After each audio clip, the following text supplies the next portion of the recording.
So this is a P-Car Talk segment that I thought would be cool. I've been talking with a bunch of people, and they do this constantly.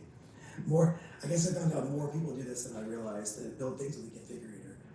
And not only is that going to be what we're doing today, but kind of go through the entire sales process when you get here, how things work, and to help with that is Connor, who works at Porsche of Clearwater. Yep.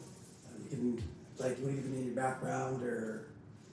Like Aaron said, my name is Connor Colbeck. I'm in sales here at Porsche of Clearwater. I've been here for going on 3 years now. This is the 4th brand I've worked with that I've experienced with Maserati, Tesla, Toyota, and Alfa Romeo. So 5th brand. By far been the best experience, the easiest people to work with, the easiest brand to represent. It's been my favorite brand for a long time. So customers coming in can kind of feed off of that excitement. It gets them excited about the brand. Again, much easier to go through that sales process when you enjoy what you're selling. That sounds like a nice transition, I guess. Yeah, absolutely. So customers coming in though, a lot of times when they're spending, you kind of get into this price range. They're wanting to come in and sit down and customize their car. They don't really want to compromise too much on options, colors, stuff like that. So like Aaron said, we kind of walk through the whole configuration, explain the process there, and then answer any questions that he may have. Do you think that's why there's so long of a line for each one of the marks, like the Macan, Taycan, sort of things, like how there's a base, an S, and then so many things in between that?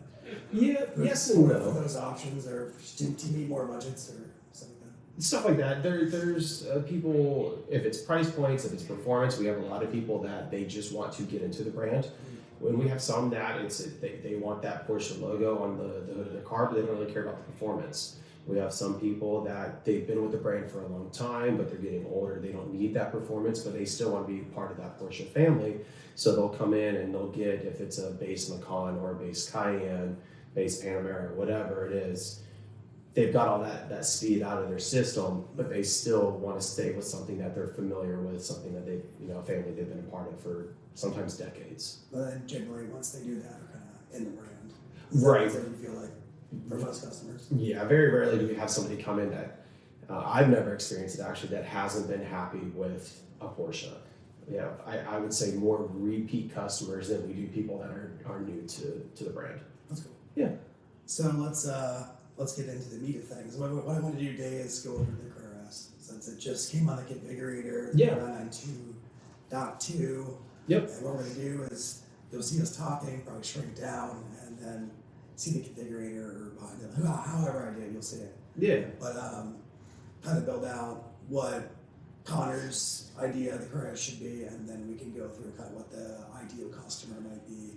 Yep. As well. And then you guys can give us feedback in the comments below. Tell us that I wouldn't have done that, I like brown interiors, which no one does, so that's fine. It's black interiors over here. Probably debatable. But that's definitely debatable.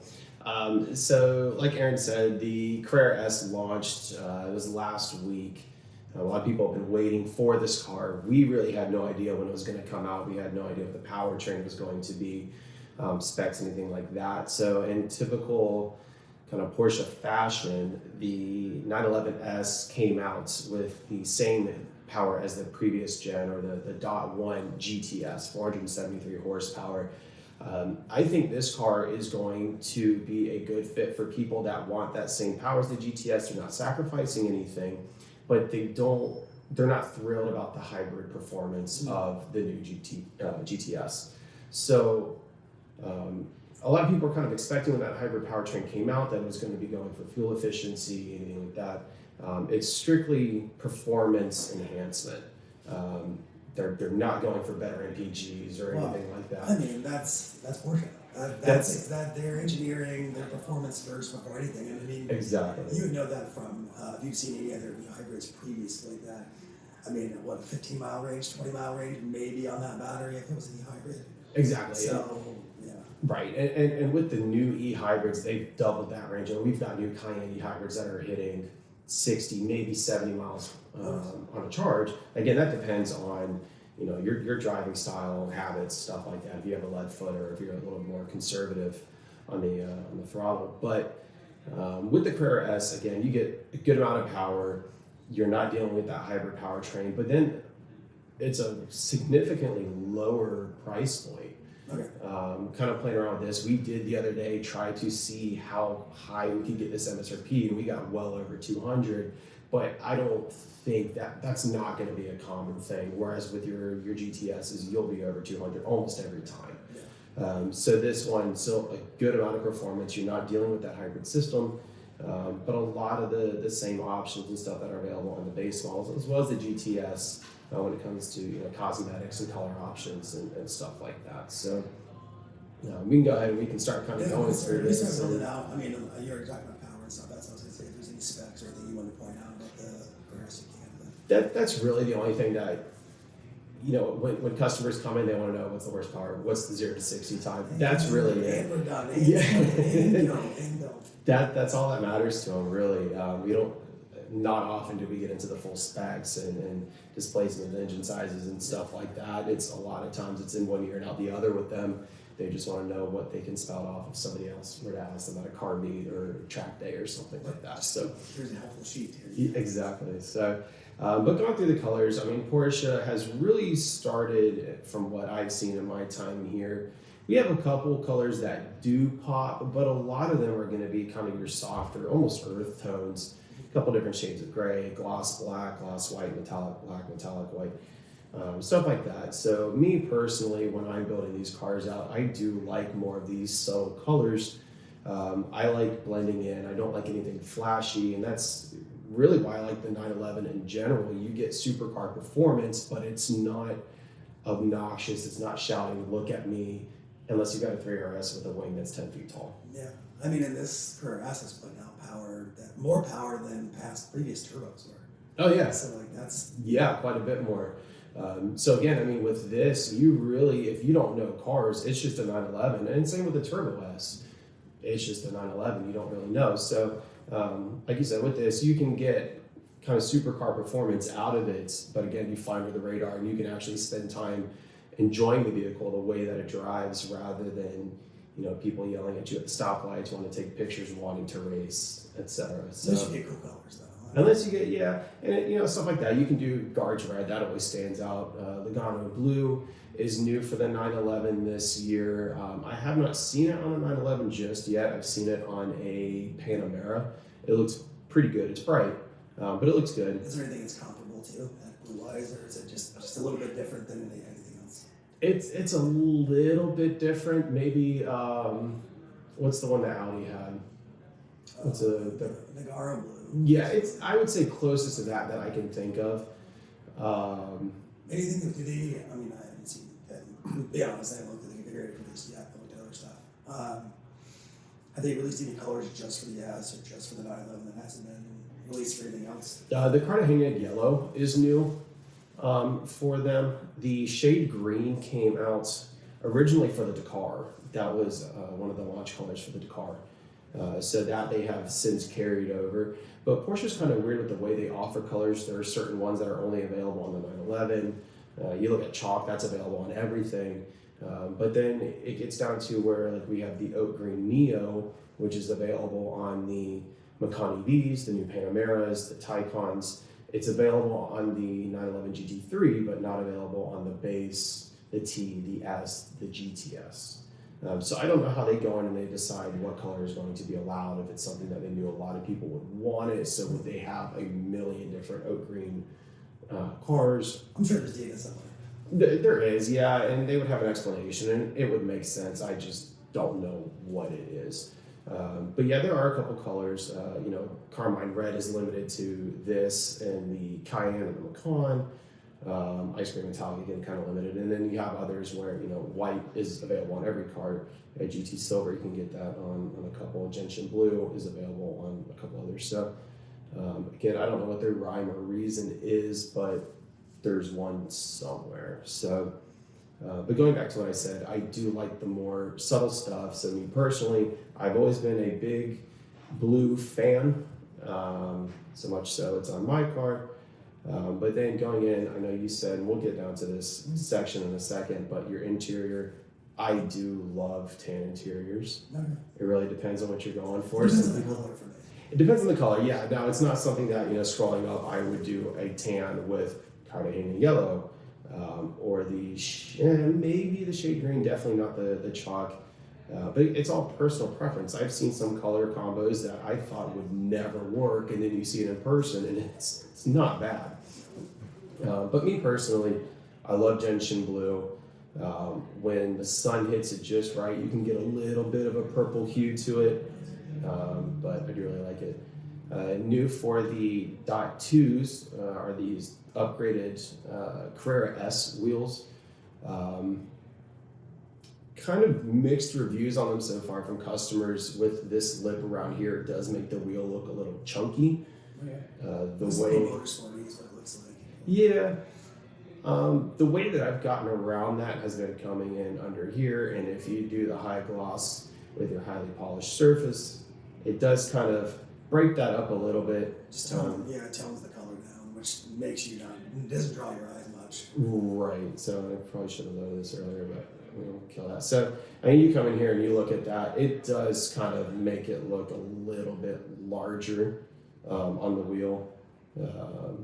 But again, that's all personal preference. Some people don't like that, they have no issues with that. It gives a little bit more like 3D pop for the wheel versus Yeah. And you wouldn't think a silver would kind of sink in like a darker color, like a darker green or a black does with a tire. Mm-hmm. But that kind of it's almost so much silver you lose the tire.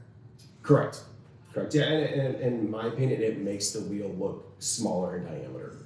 But I don't know why they did that. My assumption would be some type of arrow. If it's a fuel, I don't know. I mean, that it's a guess. that is a pretty good guess because you gotta think the aero disc, that's all it is. It's just thicker, a piece of directional carbon or Right. something like that. That's pretty, Well, and when you look at the other wheel design that's new for the 911, this exclusive design wheel, same thing. yeah. It's thick around the edge, so that would be my assumption. Now, the RS Spider wheels, these have been around for a couple of years now, available on the Dot ones. Same with the Carrera Classic wheels. So we've seen quite a few cars with these on them, very clean, very easy to clean. This does now have a high gloss black finish on it. It looks a little matte or satin in here, but it does come in the high gloss black. So again, very classic kind of spin on the Fuchs wheels. Yeah, I mean, if you get mesh wheels, be prepared that it's going to take time to clean them. They always look great. Yeah, these look fantastic, but we do have a lot of people that see that and they're like, that would be a nightmare to clean. Don't even want to bother. But it's all personal preference. There's some people that they're not the ones cleaning their cars, so they don't care. That's true. I mean, It's somebody else's problem. Get a detailer at the end of the day. Exactly. So, I mean, this is probably something, a wheel that I would go for. So, keep scrolling down and then, have your different finishes here. You can have them painted to match. You can do your satin neodyne. Quite a few different things that you can kind of play around with and really get crazy with the wheels. But that's typically not something that people do. I've only seen a handful of cars come through in the time I've been here that somebody has done like an actual painted to match. Because you really didn't see it back in the day, but I still don't think I've really seen too many cars as many as we've seen together. Like all that had painted wheels that match the car. Not many. A lot of times when people do that, it's going to be if the car's gray, they'll do a gray wheel to match. Only once have I seen something, and it's a Miami blue Macan that had Miami blue wheels. Actually, it's a lot of blue, but to each their own. Now, coming into the interiors, so many choices here. a million different choices. This is something that I always recommend when people are coming in and they're wanting to build their cars. I always recommend doing a full leather interior. It's something that you spend all of your time inside the car. I would rather dump money into that. And this is also something too that people are concerned about resale value. I always recommend this as well. You will get a good amount of this money So it back. says dump, he means invest. Yeah, yes. Yeah, so it's, colors doesn't really matter. Again, personal preference. I've seen quite a few that are, they do the full Bordeaux. This looks really good if you match it with the right exterior color, and then you have your contrast stitching, you can go there. This dark night blue, in person, it's a bit darker than that. It almost looks black. I do really like it. This would look great with a white exterior or GT silver exterior. Not something that I would pair with another blue, because then you have different shades of blue and then they kind of start to fight each other. Coming down with the black and limestone. This is new for the 911, so it's a little bit darker than the chalk. I was a big fan of the chalk interior leather. The only issue with that is that it didn't seem to wear very well. I would see people. It's light color, so that's I almost expect a light color temperamental in that. So, It could be. I mean, we had the limestone in the Tycons, and maybe it's because it was darker. If it was a different dye or a different material altogether that they used, it didn't show as much dirt. But with the chalk leather, it would almost kind of pick up a yellow tint after a few months. Yeah, so I think that's why they got rid of that, and it's unfortunate because it did really look good when it was new. It looked fantastic, but I'd imagine that's why they brought the limestone in. Now you can still get chalk if you want to do it with the slate gray. Again, in person, this slate gray is a little bit darker than what the configurator shows. You can go with your dark night. That almost looks black in person. Yeah. It really is lightened up on the screen here. Have you seen more people start going into split tones for interiors? More so, yeah. This is the thing back in the day. Yeah, it's rare. You know, people, if they do like a full black interior, they'll still go in and they'll do pops of color, whether it's the contrast stitching, the belts, if they do a different surface on the sport chrono of the clock, stuff like that. So they'll do kind of little things like that. But I have seen over the past few months, as more people order these, they're going with Bordeaux. And I think it's because Porsche does a really good job at splitting this up. Yeah. Now what they did change with the dot twos is the seat, whereas it used to be wrapped completely in Bordeaux, they've now split it up. So it just does the surface of the seat, whereas your sides are still wrapped in black leather. Another thing that's new for these as well is taking out the rear seats from the factory. You now have to go back in and add those, and that's a no-cost option, but you do have that, whereas previously that was only available on the T's, and then I think if you did the GTS with the lightweight package, the Turbo S, GT cars, stuff like that. So that's nice, because that breaks up if you want to go, it breaks up the red interior even more if you don't want so much more down. And that's I guess split tones. I wouldn't be one to think a split tone would work well. Like, just me personally, would go for a split tone, but I think this actually looks pretty cool. This looks good, and then what I noticed too is that driving these around the lot, and it used to be a big issue when they had the Luxor beige interior, they would do the beige dash, and then the reflection that it would cause on the glass, you really couldn't see through the windshield, so that became a safety hazard. I've noticed that not as dramatic with the Bordeaux, but it does still reflect up onto the glass. It is still a little distracting the times that I've driven it, if it's around the lot or just a quick drive out on the road with it. So I do see more people that when they are doing it, just, okay, that's too much red. I still want to touch it, but let me go ahead and break it up. I'll do the black steering wheel, the black dash, tops of the doors, stuff like that. So a little bit of pop. Now what is new is going to be this classic cognac for the interior. Breaks it up pretty much the same, although these seats, what I do like with this is that the seats are the full cognac. It really brightens up the interior, but it gives it more of a rich, kind of warmer feel. This is something that if you're wanting to do like a touring kind of build, I think as well. If you're wanting something sporty and true sports car, like you said earlier, you're gonna stick with black.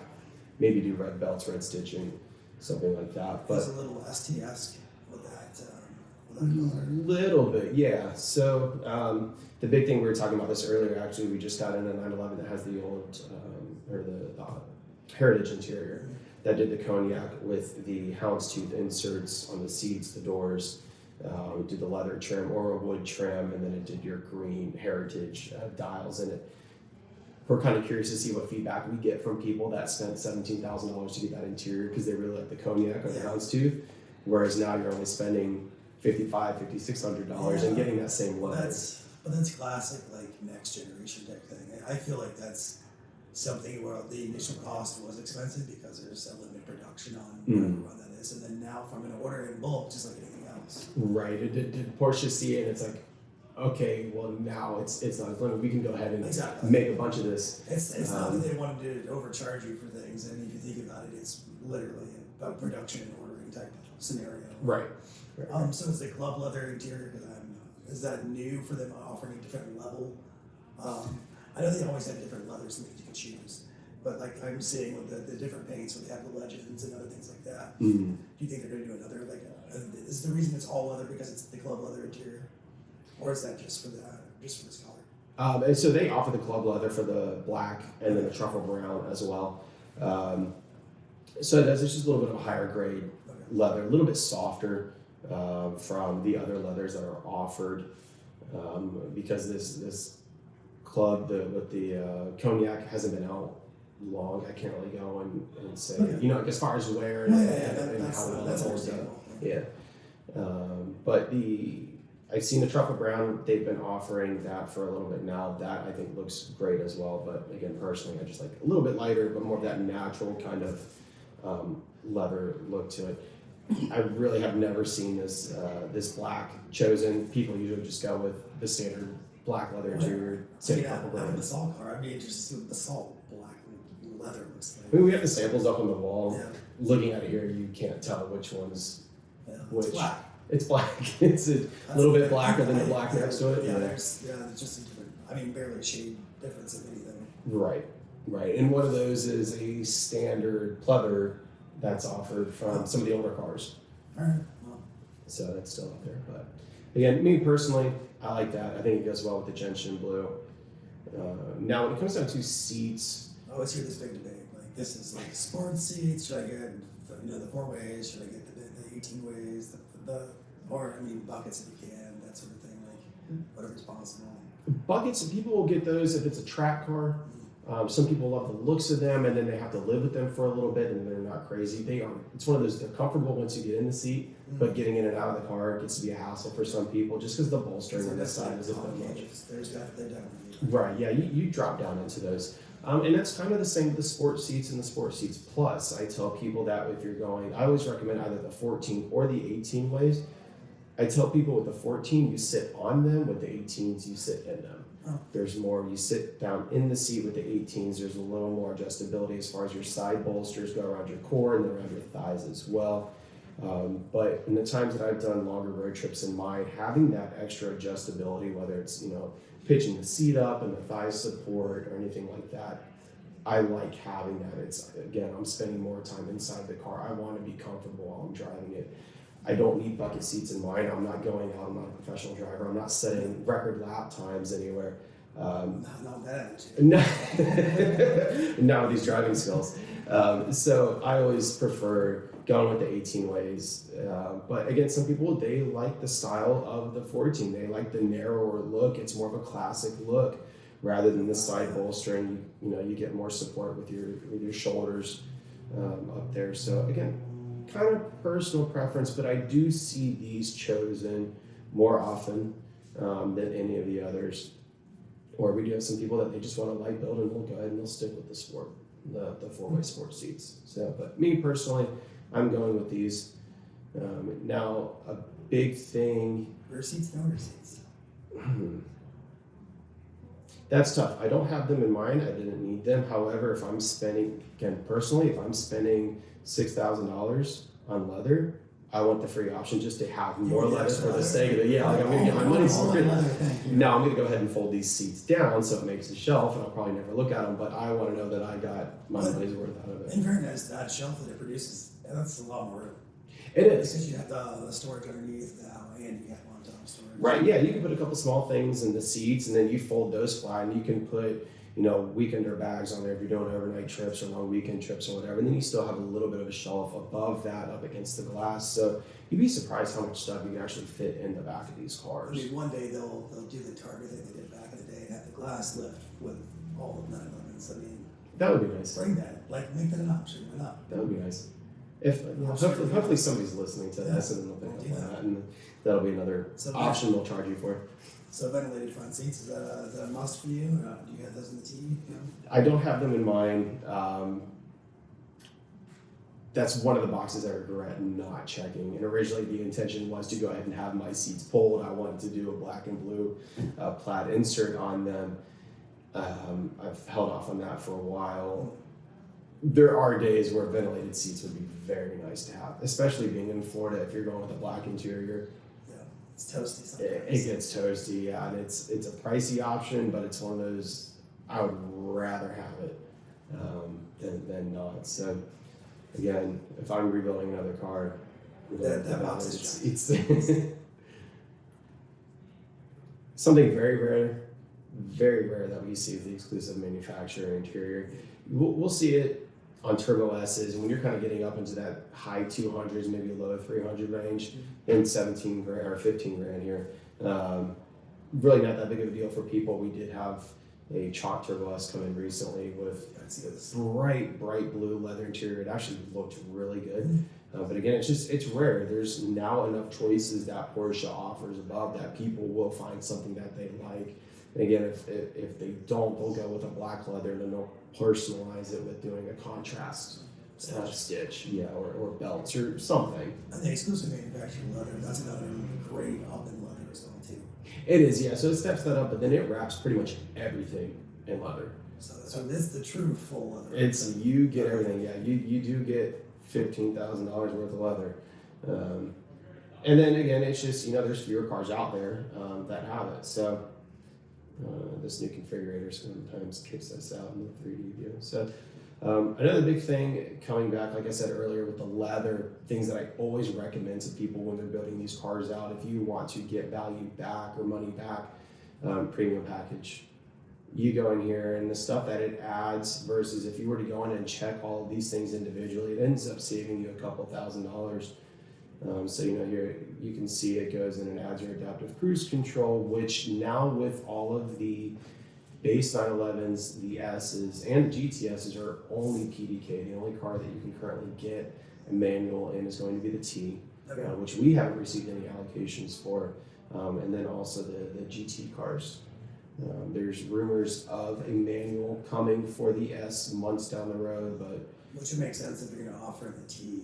You could probably. It would make sense. I think there's still a demand for that, but Porsche, from what I've seen, at least internally, I haven't seen anything come through as to, okay, we're definitely doing this, or we're definitely not doing this, or what any time frames would be. It's all speculation. But as you're proceeding towards the hybrids, though, I think that's going to be less and less of a thing. That's probably going to be a keep in production. So I think if they can start lessening or pulling back on the manual option to the T and things that really have a data behind it to drive those sales. It could be, but I was reading something recently where they talked about with the 992.1 Ts. I want to say it was maybe 80% were ordered as a manual. So that was shown like that demands, that there is still something there for it. So that's why the new T you can only get in a manual. So I think a lot of people are going to jump for that. And then they get the performance goodies from some of the higher trim levels thrown in that car for a little bit more. I think it was about $14,000, $15,000 more than a base model. So there is still that demand. So what you're saying is don't hold out for the manual, just go ahead and get if you can get a T, yeah, and it's it's one of those that I've got a T, and it's okay. You can use a little bit more power, but I still have a blast in that car every time I drive it. Times that we've gone up to the mountains, I don't need 500 horsepower to run through the mountains, even out on track. I'm not using everything, so it's still a great car. I do think kind of getting off topic here, but the new 6-speed. I'm incredibly excited to drive that. It's going to be a welcome choice for many people. That's been my biggest gripe with my current car. The 7-speed, that 7th gear, it's not necessary. The other gears, in my opinion, are too close together. So eliminating that, spacing them out a little bit more. Just don't even use it. You're just like, I'm not even using it. No, and it's like I try not to use it, but then I've got the car telling me if I'm in 6th, I need to upshift to 7th, and it's annoying. Have you ever like done the math and seen if you stayed in 6th instead of 7th, like is the fuel economy that much different, or like it's negligible? It's not something I've ever paid attention to because of the way that I drive. I'm still in the high teens anyway, so it doesn't. It's kind of irrelevant in my case. But 7th gears looks brand new in the transmission. Yeah, I've used it a handful of times. Not even oil. Probably not. But yeah, it'll be cool, and it would be something that I think if they brought this 6-speed into the S, would be a phenomenal car, and I would be surprised if we had more PDK orders for that car versus if they did bring in the 6-speed. But again, it's all speculation. We don't know.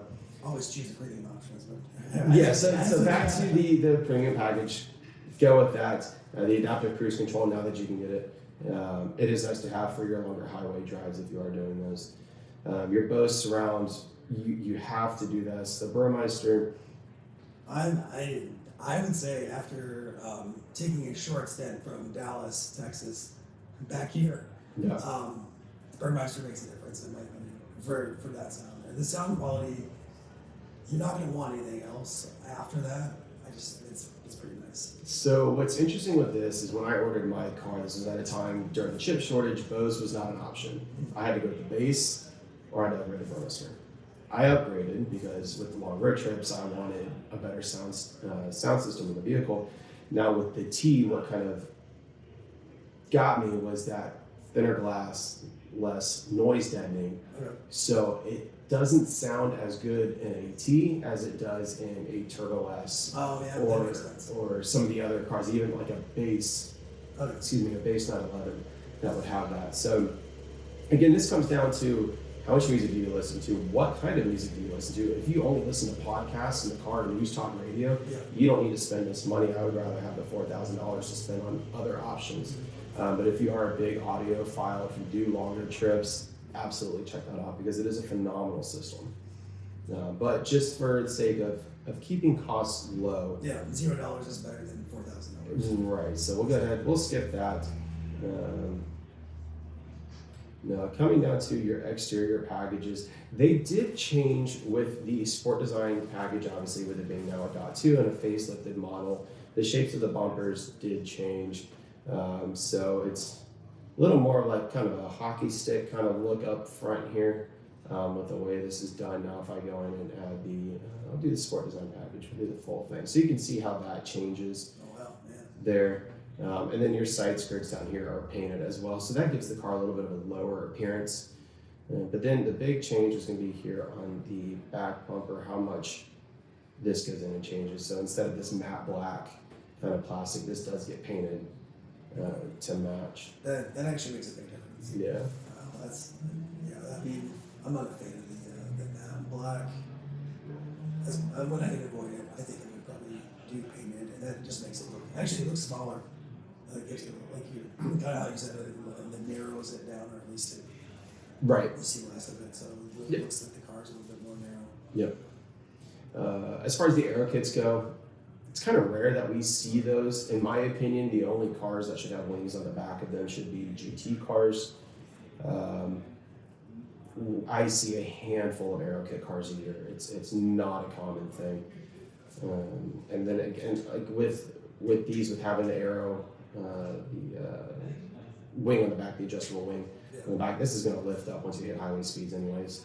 So now if you got the aero kit, obviously it's going to disable that. It's going to have a different wing in the back, and then that's fixed in place. That will not be adjustable or anything like that. But again, going based off of how I would build a car, I Well, I build mean, like you're this. building an icon, and that kind of ruins it if you have the Euro cam. Yeah, Then you have to settle that. That's Right. been for a while. So Sport Design side skirts, this one because we have the Sport Design package on it. These are already included. Mirrors, a lot of times people leave. Me personally, I don't like the split look, so if I was going in and ordering it, it's going to get painted full body color. Just makes it look cleaner, makes that color flow a little bit more, a little bit classier. it seems like we're against anything that can be painted. Anything. Is going to be painted. Exactly. Window trim in silver. I've seen this. This does look good on certain colors. To me, it pops a little too much here. I want to keep it dark. Matches, I think, a little bit better with the car, with the wheels. So again, I would leave that alone. Now you can't come in if you want to paint it high gloss black. You can do that. I don't notice enough of a difference. I feel like it's a little bit darker. Yeah. It goes to it's almost like invisible at that point. Yeah, pretty much. Yeah, it's going to blend better with the glass. From this view on from the computer. Yeah. Every now and then I'll see the high gloss black door handles. Not so much with these now that they're not the actual pull handles from previous generations. And it's not something that, if I was building this car with a customer, that I would have them spend that money on it, because if you go with your darker colors, it doesn't really make sense because there's not enough of a contrast. Yeah, it's just a weird break in paint color. It really draws you right in that for no reason. It is. Like, we had a Cayenne come in a while back that had black door handles, but it was a dark blue. And you couldn't tell that they were black unless you read the build sheet. And then I walked back out and was like, oh, okay, no, this actually is. And you can kind of see the contrast, but by the time you painted the door handles, and I think it had the gloss black trim, you've spent a few $100s on something that you really can't notice. So I always try to go in, if I'm building a car with someone, steer them in the right direction and get away from this. You're not going to see it, you're not going to notice it, spend money elsewhere, or just save it all together. He's offering it to save money. Try to. And that comes down to this. Yeah, me too. I mean, it's cool in titanium, but I've never had anybody select this option. There's nobody that's going back here and popping this. You are not going to pop this guy, this little cover it's barely anything at a car show. Yeah, nobody's wanting to look underneath your engine cover. So again, I steer clear of this. Now, what I did splurge for and always have is the exclusive design fuel cap, or as Steve calls it, the rich man fuel cap. It sounds stupid, but when you pop this door open and you see that, it does look really cool. Instead of just your classic. It's another touch point. Like it you is. said, just like the interior. It's another thing that you're going to touch at some point. It is. Pretty much every couple weeks. Yeah. So. Yeah, you're gonna see it. So I like that. And again, the slats. If you do a white car, yellow, the Cartagena yellow, using the example, or guards red, those do pop. They look cool. Your darker colors, it's not noticeable. It's not something that I would spend that money on. Yeah. Now, this is all, again, kind of personal preference. I've seen more people that are actually doing slick top cars. That's cool. That's an option. I like that. Yeah. Now, the people that, if they want a Targa but they can't get a Targa, or want the extra light coming in but they don't want a convertible, they'll go with the glass roof, so you can leave that slider open, that sunshade open. That's what I did in my car. I do like it. Times we've gone up to the mountains, or when we were out in California, having that extra light, and it does make it feel a little more open and airy. Right, but there's some people that it's okay, because I did it on a T. Well, you're supposed to have as little weight as possible, and I added all of it back in with the glass roof and banister. But again, not a professional driver. I'm not setting lap times. I don't care. And if you enjoy it, then that makes sense. Right. So yeah, people will do that. It's rare. We do have a car here now that has the electric slide and tilt sunroof, but this is either going to ventilate or fully open. Yeah. So it's all our which is a good option to me, because it just breaks body lines. Right. Well, I mean, if you're looking at it from the outside, I guess if you're inside, you're enjoying it, that doesn't matter. Right. So again, if I were building it, I'd go with this glass roof. So you can carbon roof. You can carbon roof these. You can do that. I think I've seen it on 1 or 2 T's. I've never seen it on S. It's surprisingly not as expensive as I would think it would be. Don't let Porsche hear you say that. That's going to change next year. Yeah, that just went up 5,000. Carbon fiber shortage. Yeah. But again, I think that it's starting to kind of build something that's more like a comfortable cruiser, but still have fun. Now, I did add this in mine because eventually I'd love to have the crossbars and do a tent when I can afford one. But you never know when you're going to need a tent. Yeah. You don't. Go ahead and add it. It's $60. Well, you can't do it after. So exactly. Do it now. You need to have those when you don't. And it is useful for my old C2. I had the roof bars and I had the roof box and used it 2 or 3 times. I ended up selling it to Cord and C. Oh, okay. And so I've had some people that they take the cars and they immediately put the roof bars on there, and they're using, if it's for extra storage with the aero boxes on it. We've had a couple of cars come through that. I've seen one that did have a tent, and it's cool. The tents are cool. The tents are cool. They're just capable. Coming down to the exterior decals and logos, I've always been into fewer stickers for decals, which is funny because I used to have 1 million stickers on my side window until they annoyed me and I ripped them all off, and now there's nothing. But coming back, I either try to convince people to switch to, and this is depending on the trim level. Okay. The GT3s, I always leave the badge. Granted, people know it's a GT3, Still cool that. but it's a cool badge to have. Now, if I was coming in and building this, I'm doing a delete. I agree with that, and the reason I agree is because you already have the word Porsche back there. I feel like it's getting busy, whether or not I don't need the designation if it's a Carrera S or 911 Carrera S or whatever, you know. I think it's getting a little too wordy. If I could take the words Porsche off the back of that and then do the opposite, maybe I do that. But Right.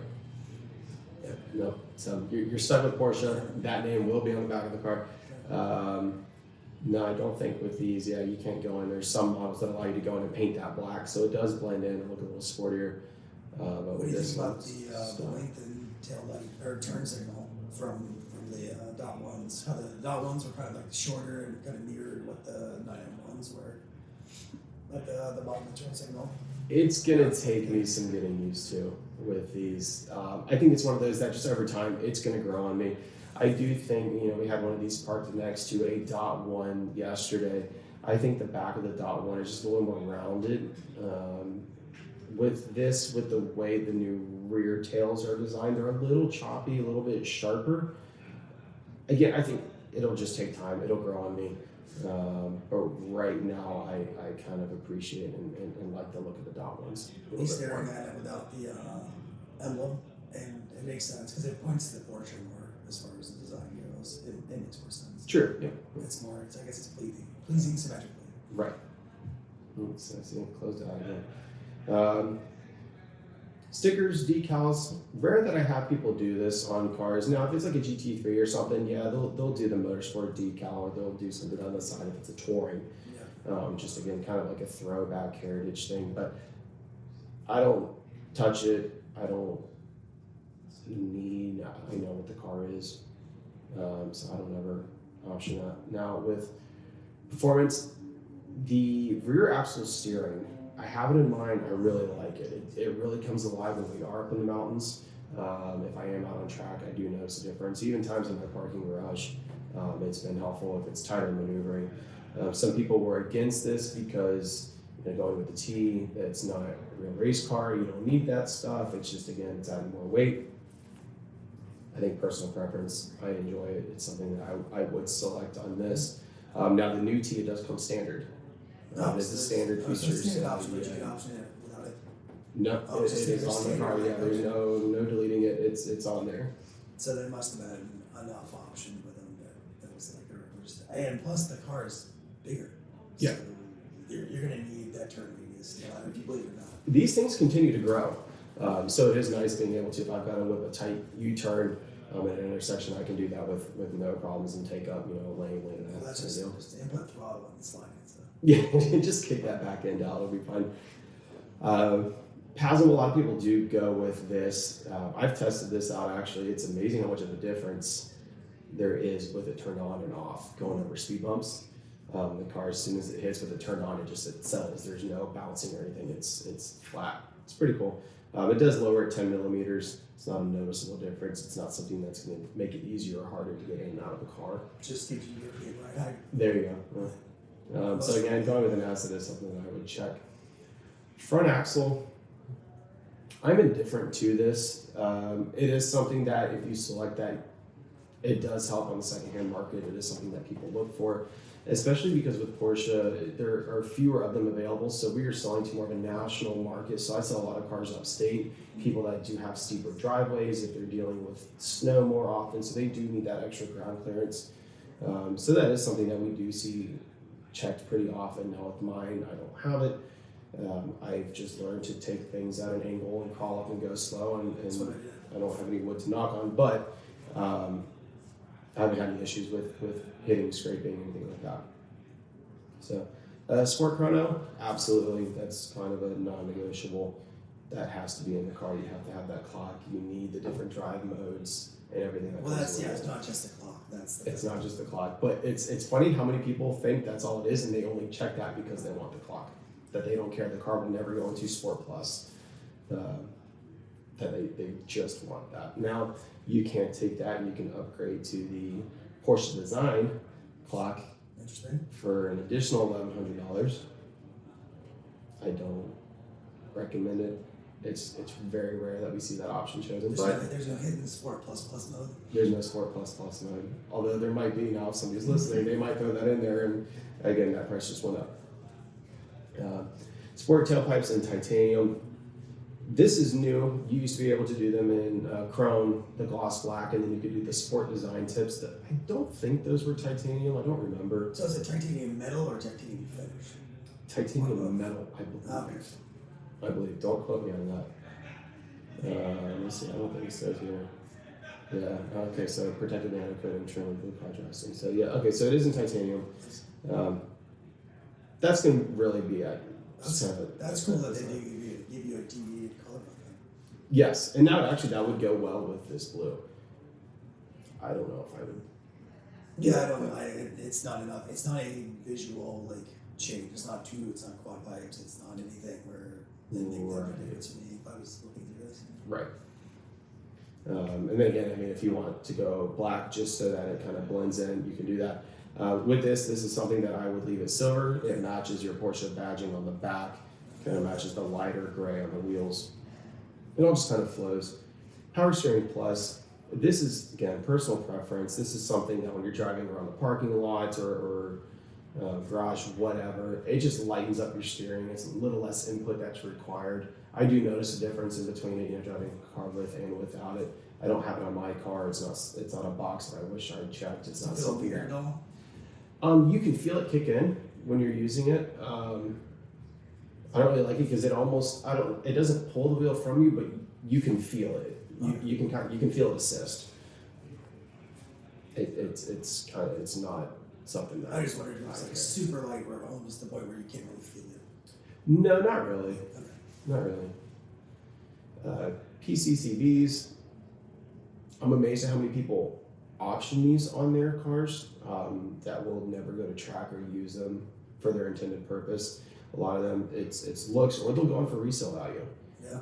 I've seen a lot of people that they'll go in and they'll order these, and then they pull the ceramics off and they throw steel rotors on there and they run track days with them, and then exactly. And then when it comes time to get rid of the car, these go back on. There's no wear on them.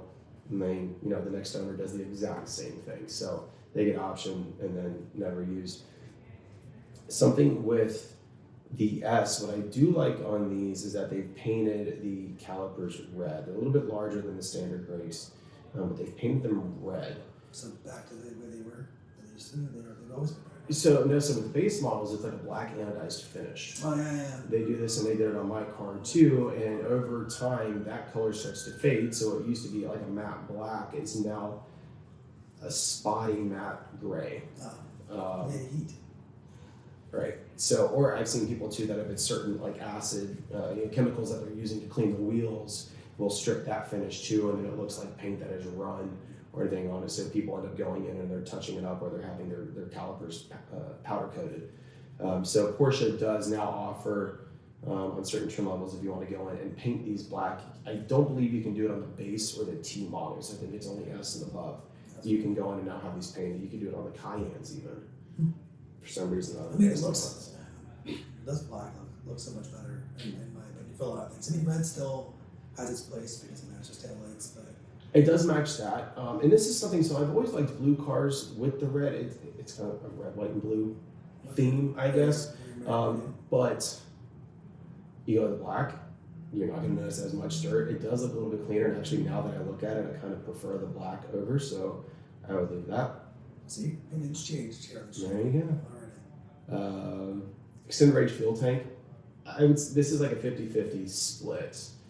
But I've done long road trips, and mine I've got the standard fuel tank, and coming back from Atlanta to Tampa, I did it, and I still had a quarter tank left. And I was hitting 34, 35 miles per gallon. I did use the 7th gear for that one though. See? Yeah, it was crazy, and it did help then. But this is just, it's not making it more fuel efficient or anything. It's adding weight to the front of the car because it's a few extra gallons of gas. It's just going to be fewer stops in between your trips to the gas station. That's true. So it does have more weight, so then it would use more fuel. A little bit. I think it's negligible, but it will use a little bit more. I never thought of it in that way. But Right. That makes sense. Now, this is kind of with the new headlight design, when you look at the HD matrix lights on the old 911s, there wasn't a huge difference. It was noticeable, you could see it, but it was still overall the same shape. This is completely changed with the dot twos. You come in and you can throw these on, and they definitely give it a more aggressive. That's an RSR look, is what it looks like when they're doing it. Very much so. I was excited to see these. They look great. Me personally, I prefer, I think, the stock headlights. It just looks a little more classic 911. Yeah, I get that. But then the other thing too with the HD Matrix is that we can't use them in the States to their full capabilities. You can see a lot of the videos on YouTube of everything that they're capable of, and it is super impressive. The technology is incredible in these things. But unfortunately, the laws in the U.S., they don't allow us to use them. So they did state, show something internally maybe early this week, late last week, that said they are making progress with it. It will be available soon. I don't know if soon as a couple months or if soon as a couple of years, but it is coming. I don't believe it's going to be retrofittable to cars that were built with it already. Okay. I don't know. I thought it would be as easy like a software change or something, just tuning down the wattage, but I guess that messes with a lot more things than I would imagine. It may be if you bought a car with these headlights. If you went ahead and ordered them, it may be a software thing that they just go in and code. I believe there are companies that can do that now. I don't know how that affects any type of warranties or anything like that. I've never had a customer do it. I've never had to deal with it. But I think it's something that, if I ordered a car with these standard headlights and then I decided I wanted to go in and add HD Matrix and then do all that. Okay, I can see where that's a problem because then you probably have different ballast and wattage and all sorts of things. It's possible. I don't know. So again, right now, because I can't benefit from it, I do still like the looks of these. That looks a lot better. And if you've ever been on any European roads at night, you know that those roads just soak up every ounce of light that there is. There's no reflective material, I don't believe. It just pitch black. Right. The reflectors aren't in the road, they're on the sides of the road. So Right. they can do what they want with their million lumens. Exactly. Things they can get away with. Yeah. Unfortunately, the U.S. government doesn't trust us with. Whatever. So exclusive design taillights. Again, kind of a 50-50 option with these. There are certain colors that the red works with. I think blue is one of them. Now again, I have the exclusive design taillights on mine just because everything is blue and gray. It's uniform. But with this, you could go either way. It's hard to tell with this because the configurator illuminates that light. Did you check a box? Because I did, yeah. Now, really, like your most noticeable area is going to be up here with your third brake light. So when you go to check that, it will make that automatically. Smoke. Yeah, so it does that too. So, but then when you look down here, your reflectors are still red. I actually like that because that takes away the turn signal things I don't really care for. There you go. Yep. There we go. That's enough. Added benefit to it. Your rear wiper, I've seen like 2 cars come in with this. It looks pretty cool, but it is chunky. It's probably rated for 100 some. Who's using that? Like Nobody. Would you even if you had snow, would you be why? That's something I've never thought of. Being in Florida, we don't have to worry about it. So I've always thought it's just, down here, it's raining, but with the shape of this car, Germany snow. the water just Yeah. blows right off anyways. So I've had like 2 or 3 cars come in with this on there, so just leave it off.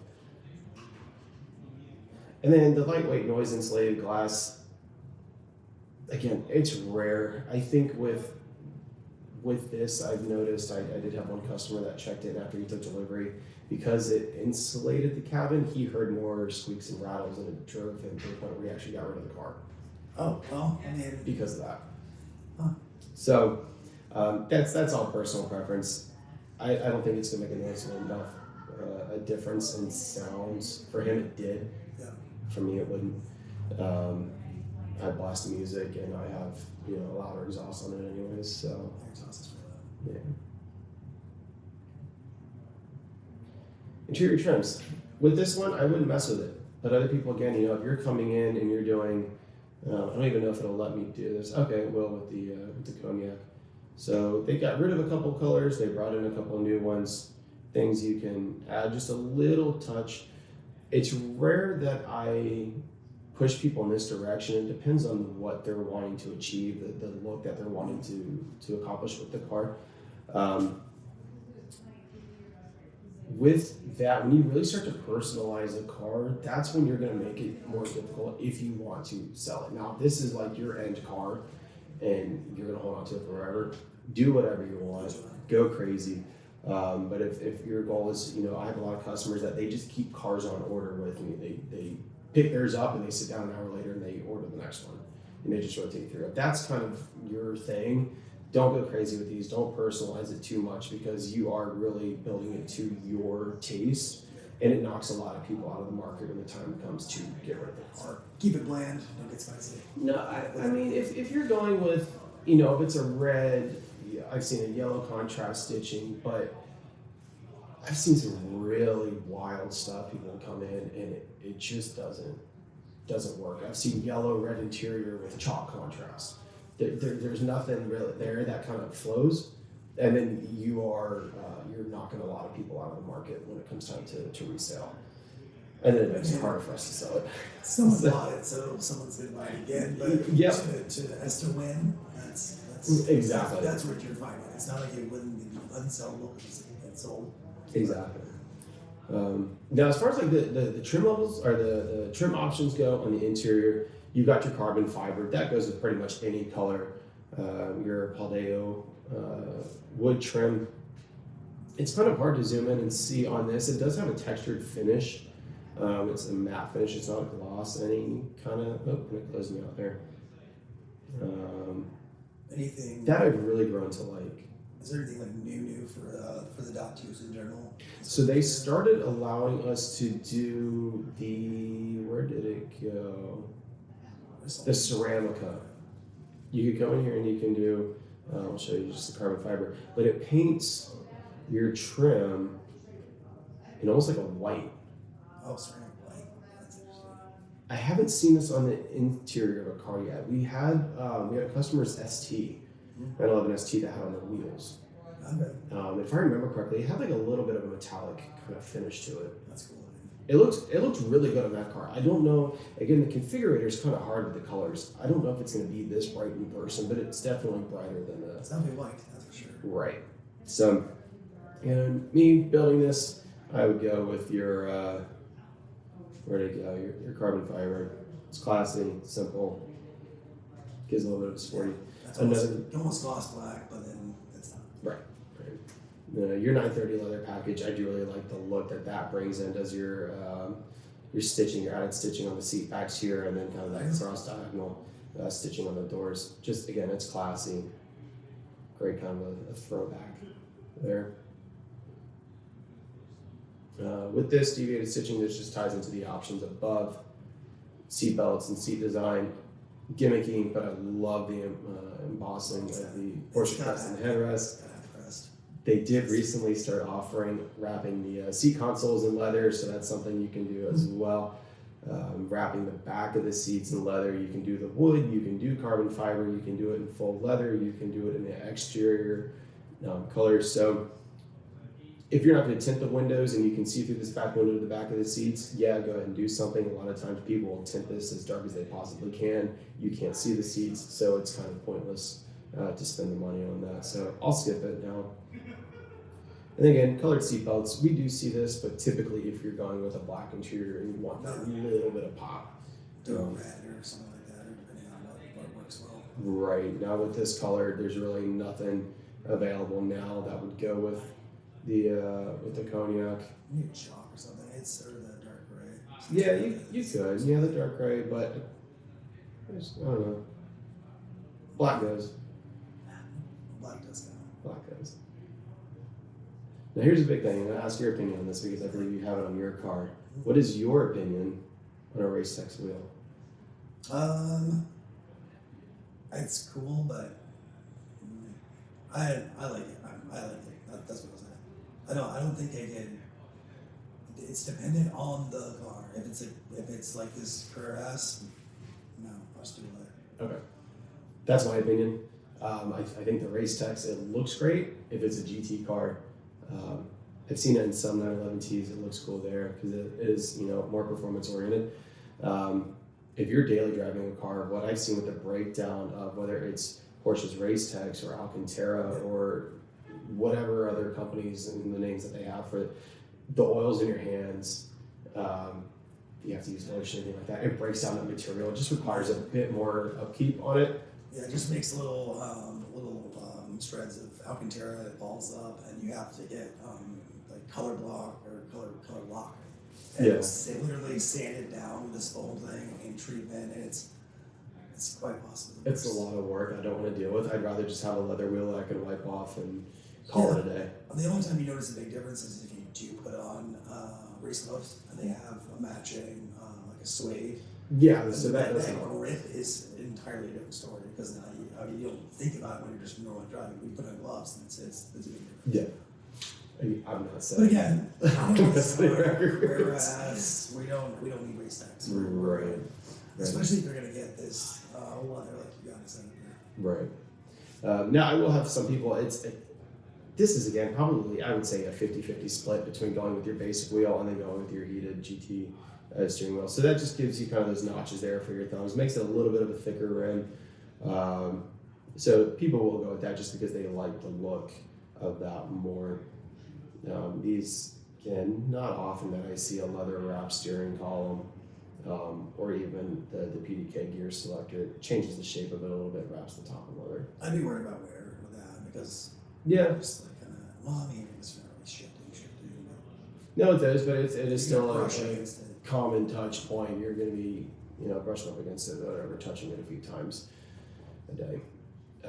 This really, you can get, it's insane how much you can personalize these cars, but going in and wrapping your AC vents, painting them to match the different colors and the options that you can do for a keychain, for a key pouch. I think that probably got kicked off from that other company, exclusive option, where they were doing it as an aftermarket piece, and then I guess Porsche decided. Porsche saw dollar signs and they ran with it, and it's worked. I've had some people that they've gone in and they have spent this much to put their name on the side of a key or a catchphrase or whatever that they want. And I would be curious to see how that leather wears with cold, hot, all those different elements that are going across. I've never seen issues with it. Shocked because I've seen just the standard Porsche keychains that we have with the crest on them, how those, I've got one on mine, it wore immediately and it looks pretty rough, whereas I've had customers turn in cars that are a couple of years old with these and they look not brand new, but close to. But again, that's not something that when you trade in, you're not getting that $1,000 back. So, roof lining and race techs, I really do like this. It looks great in the Turbo S's. I don't know if it's something I would do in mine. If I have other things that are race techs, yes. Yes. If I don't, then I'm not going to be like, oh, cool, this roof's got race tech. I'm not going to continue to look at it. It has never been, if I'm selling a car that's pre-owned, it's never been a deal breaker. Okay. Or it's never been, somebody is, give me a list, it doesn't have this, this, and this. That has never been on the list of, does it have race techs headliner? It's an added benefit, but never been like a deciding factor or anything. Same with the pedals and the footrests in aluminum. The stock ones are already nice. You're really just kind of enhancing the look of the feel of the cabin, but I don't ever go with it. Down here with your door sills, again, a bunch of different options. I've seen people that have put their own names on the door sills or different words in German. Just quite a few different things that you can do with it. I always leave them alone. I feel bad spending that much money and I'd be kicking it and tearing it up. Yeah, like pro tip, that's definitely something somebody's going to see all the time when they buy the car next time. So Right. Unless it's something generalized or keeping it forever, Yeah, pick one of those two. exactly. Well, it's like you can never go wrong if you just do Or the bottom, that's fair. yeah, if you do that, or if you do the actual Porsche logo. Do you? I think it looks classy. Do you like the seals to be lit, or does it matter to you? Does it feel like a little fancy? If I'm building around on here and it's like a money's no object kind of car, yeah, I'll add it. But when it comes time to building another one for myself, I'm not going to. It's not something that I really ever think about when I open my door. Same with the puddle lights. I don't know about those.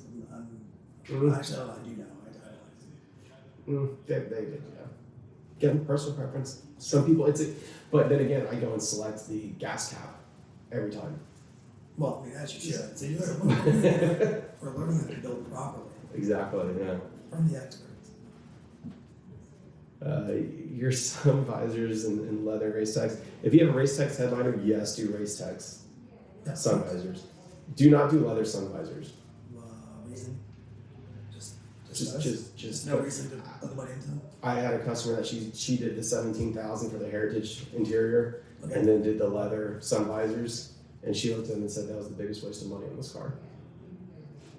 So there's not enough of a difference, I think, in texture to justify it. Yeah. Yeah, this again, if you're doing race techs, you can do your belt outlets, but really, it's not something I've ever seen done. I do see people that will have things embossed on that center armrest. My only concern, I haven't seen this. I've heard people kind of bring this problem up. If you're a person that you lean when you drive, it's more so on the Cayennes, not so much with the 911s, but your elbow, the wear and tear on that, it's going to start to mess with it over time. But I do see it on occasion. People will do that. And then, yeah, again, I mean, down here, you're really kind of getting personalized with your floor mats. Getting personal.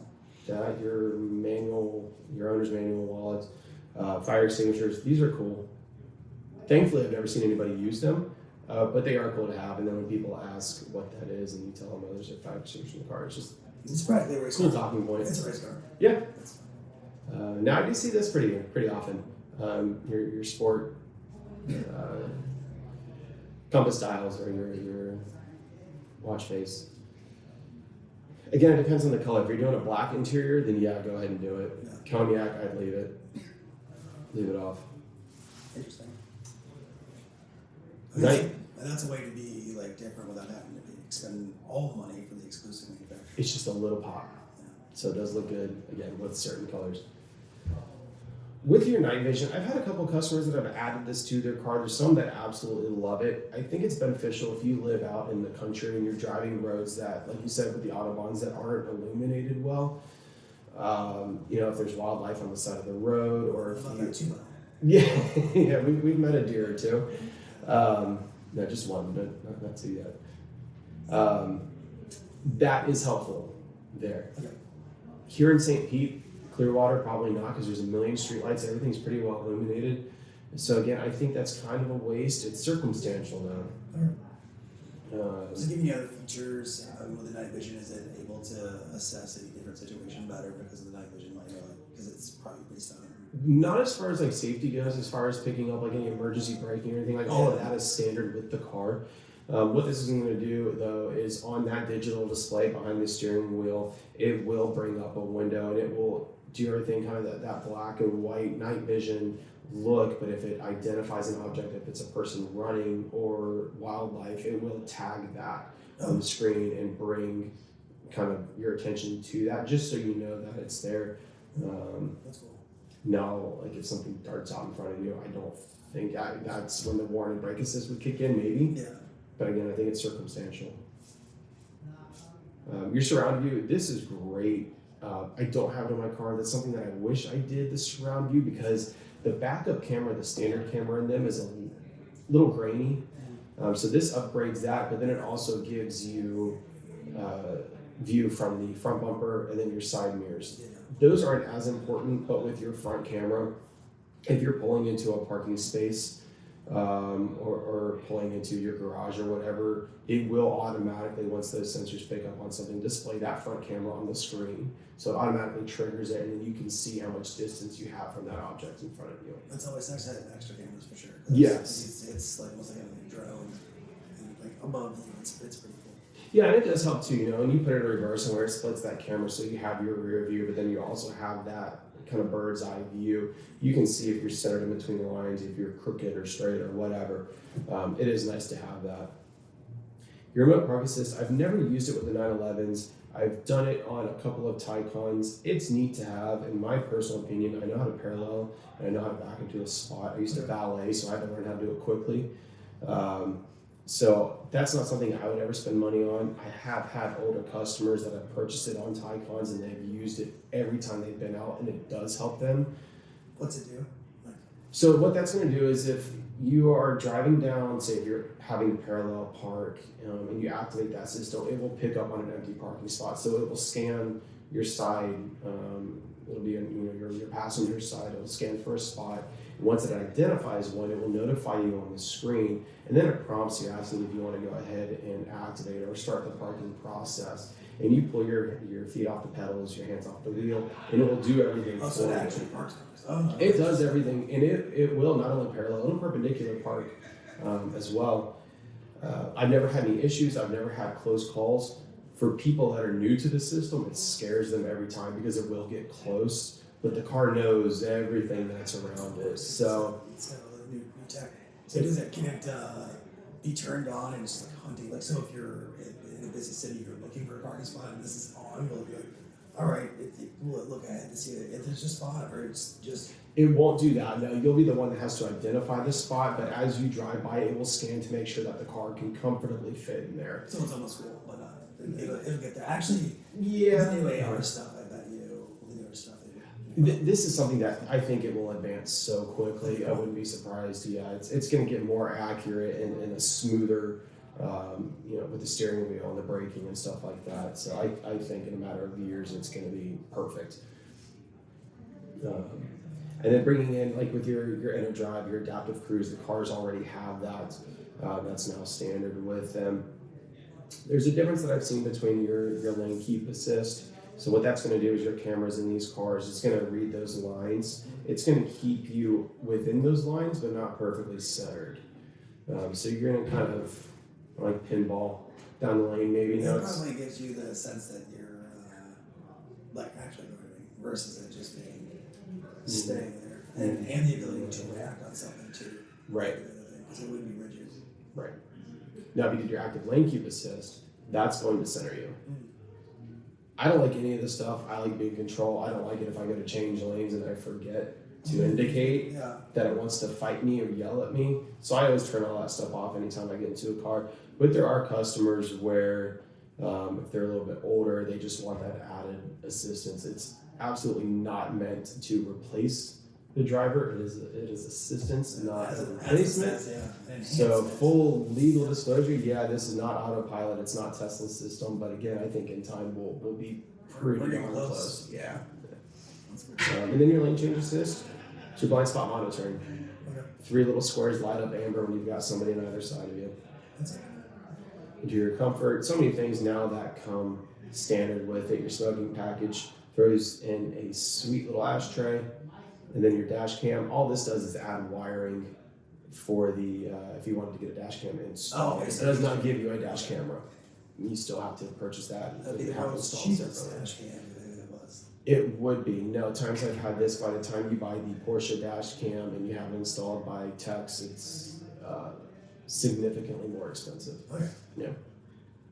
And then coming down this guy, we selected Bose. Fantastic system. Again, Burmeister is great. If you're a big audiophile, go with that. Most of the customers I have that have gone with the Bose have been very pleased with it. So that's always, I'd say probably 90% of the time, that's what people go with. Makes sense. I mean, it's probably more well known too for most people than Burmeister. Yeah, there's a lot of people surprisingly that haven't heard about this, and maybe it's just because I've been dealing with it every day for many years now. What do you mean you don't know about this? Exactly. But so that wraps it up. So we ended a 911S build at just shy of $188,000, which is That's how Connor would do it. that's how Connor would do it.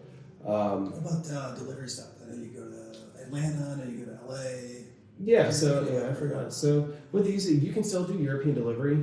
All of these have to be requested because you are competing with, I think we're just shy of like 200 centers throughout the U.S. Oh, okay. So you're competing with all of those stores and all of those stores' clients. And then everywhere, that's just for LA and Atlanta. That you're competing with those. Now, if you want to do delivery over in Germany at their 2 centers, you're now competing with everybody in the world to get them. So it is a request I have seen Porsche deny it because just timing. It doesn't work. They're too booked up. They're closed for that month that your car is going to get delivered, stuff like that. Yep. So actually, I do have a customer that is getting ready to do his Atlanta delivery in a little over a month on a Boxer GTS. He's going to get a full tour of the Experience Center, a guided tour with that. He's going to get 90 minutes on track. He's getting a private lunch in 356, the restaurant at the Experience Center. And then he'll get to drive the car home from Atlanta. That's cool. So it's something that I definitely recommend, especially if you've never been to any of those centers. Is he driving his car on track or a car similar? No, so Porsche will not let you take your car on track because they don't want to see you throw it into the wall. Here's your new car, and there it went. Exactly. So they will put you in a car that is comparable, the same trim level as what you purchased, and then have an instructor go out there with you and show you what your car's capable of. That makes sense. I figured there was a liability thing. I just wanted to ask. Yeah, no, they don't want to see you throw your new baby into the wall. Yep. So, but it's pretty much it. Wow. Do you want to go through how a typical customer build it out, or is that how it's pretty much how you think of it? There's really, we could, but there's no typical customer when it comes to Porsche. There's no set kind of formula or template that they follow. I've seen some incredible builds, things that, again, like I said earlier, colors that you would never think would go, but do. And then I've seen some where I've wanted to tell them I'm not ordering that car. It's not going to look good. But it's not my money. They want to pay it. It's their car, so they've dreamed about. We're going to go ahead and order it. And if it shows up and they don't like it, we can order another one. Exactly. So, thankfully, I have not had that happen yet. Everyone's been really happy when it's come in. So one of the things that people are usually surprised, and I know I was surprised when I first started with the company, is that people think we have, if you were to come in and order, that we have this secret back room and we have this private configurator. Yeah. What I like with Porsche is that if you go online, you can build this out, you come in and you create a Porsche code, you can send me that code, I can plug it into the internal site, it pulls up your exact build. Now I'll go ahead and I'll have customers that, from the time, and this is another kind of common question too, once I get an allocation for you, I usually have, I would say 4 to maybe 8 weeks at most from the time we're notified to when that order unlocks. So throughout that time, I've had customers that they know from the very beginning because they've spent a year on the configurator. They know exactly what they want. They send me one code, we're good to go. I've had other customers where it's every couple of days, hey, I want to add this, hey, I want to take this away, I'd rather have this, what do you think about this? And I'll walk them through that process. And I really enjoyed that part of the job. But it's cool, just tell them, get online, send me a new code. They'll text it to me, I go in, it updates, I send them the new build sheet, they sign off, everything looks good. That's got to be super helpful. Well, at first I was like, well, maybe they should lock it and then you don't have to deal with that. But then again, people like to have choices and options, and the fact that you're not having to physically go in there and go check. You can just update a code and then it's done. Right. Your profile versus, that makes sense. That's kind of cool. It's very helpful, and it has saved me a couple times because I've had customers and the car got delivered. Oh, well, I added this or I added that. I have this code that you sent me, and I copied that exact code. I can't go in there and change what you built. Version, Right. So that's saved us a couple times, but that's been twice that I've seen that happen between all of us here. Oh, nice. Yeah. So it's very, very, very, very rare. And this continues to keep getting updated. It seems like it's came a long way from that start. Oh yeah. They're getting better about it, and now that we have kind of that 3D. Yeah, that was actually. That's been huge. Yeah, that's been really nice to have. It's not available in all of the models now, but it's coming. They just started it with the Cayenne. I think the Taycan was the first one to have it. The Macan EVs, you can go in there, but like the old Macans, the 718s don't have access to that. Okay. So I don't know if they'll change that as they phase those cars out. We're still not kind of sure what's going on with those guys. But it is helpful to have because even the colors look completely different on that versus going with just your standard 2D configurator. Because they probably have whatever they use in the back end probably has the ability to have more color. Right. So, yeah. So I think we are gonna wrap it up. Connor built it. We've seen it. You've seen it. Send us your builds. send Connor all the codes to have one built by Clearwater. So I'll do that. I would, yeah, I'd be curious to see what some people come up with. Again, things that I would never think of, but that actually work. Yeah, I'll make sure I build something. I'll have Mike build something. So we'll all do it. We'll play the game together. And for the millions of you that do this, I didn't realize all the time. Just take your 5 seconds and email us. Yeah, so that's good. DM us. So thanks for tuning in. We're gonna do this a lot, like probably at least once a month, I think. Yeah. As a segment, and it won't be. It's probably not as lengthy because we're just gonna dive into whatever model it is. Maybe it will be lengthy. Maybe we'll go through the same process every time. Feel like you're being sold to. Not really, but you know. Yeah. All right. So that's it. We're done. You've seen it. Build your own. Send us your spec. So, thanks. Thank you.